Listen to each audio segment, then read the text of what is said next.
Pots market pots ecosystem के मुख्य स्तंभों में से एक है।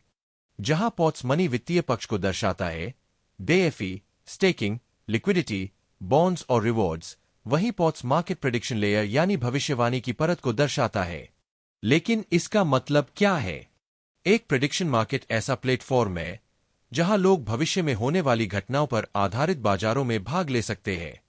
उदाहरण के लिए, क्या कोई टीम चैंपियनशिप जीतेगी? क्या बिटकॉइन किसी निश्चित तारीख से पहले एक खास कीमत से ऊपर जाएगा? क्या कोई कानून पारित होगा? क्या कोई राजनीतिक, आर्थिक या खेल से जुड़ी घटना घटेगी? पॉली मार्केट जैसे प्लेटफॉर्म पर उपयोगकर्ता अपनी धारणा के आधार पर पोजीशंस खरीदते हैं।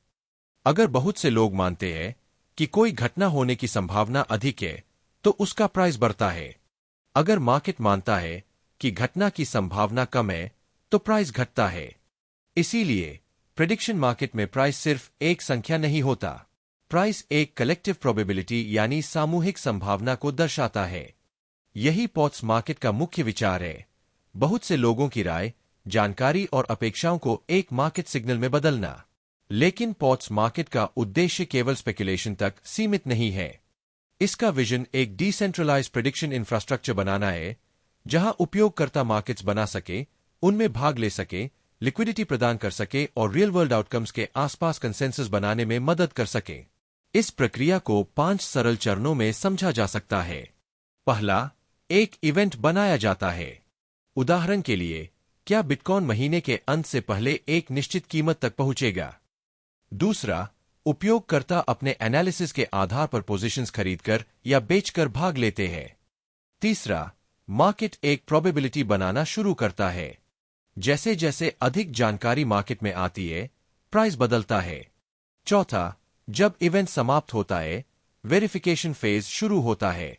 ओरेकल्स या वेरिफिकेशन मैकेनिज्म्स वास्तविक परिणाम निर्धारित करने में मदद करते हैं।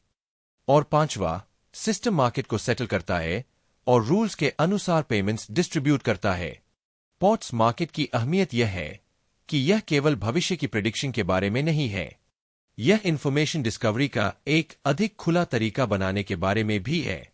किसी सेंट्रल अथॉरिटी पर निर्भर रहने के बजाय system rules, smart contracts, community verification और डिसेंट्रलाइज्ड मैकेनिज्म्स पर आधारित होता है। पॉट्स इकोसिस्टम के अंदर इसका बहुत महत्वपूर्ण रोल है। पॉट्स मनी फाइनेंशियल फाउंडेशन बनाने में मदद करता है। लिक्विडिटी, स्टेकिंग, बॉन्ड्स, इंसेंटिव्स और पार्टिसिपेशन। पॉट्स मार्केट वह लेयर बन सकता है जहां यह liquidity real world events, information, prediction और कंसेंसस से जुड़ती है। इसीलिए पॉट्स 2 बड़ी आर्किटेक्चर्स के आसपास बनाया गया है। एक फाइनेंशियल लेयर, जिसे पॉट्स मनी दर्शाता है, और एक डिसेंट्रलाइज्ड प्रेडिक्शन लेयर, जिसे पॉट्स मार्केट दर्शाता है।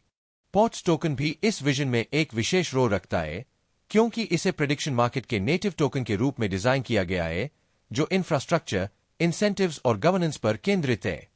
सरल शब्दों में, पॉट्स मार्केट को पॉली मार्केट जैसे कॉन्सेप्ट वाली प्लेटफॉर्म के रूप में समझा जा सकता है, लेकिन इसकी विजन अधिक व्यापक है।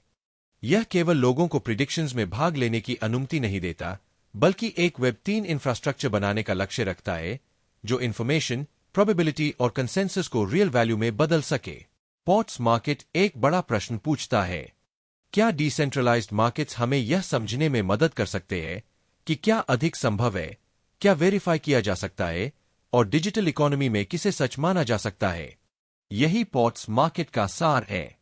प्रेडिक्शन, कंसेंसस, वेरिफिकेशन और डिसेंट्रलाइज्ड सेटलमेंट।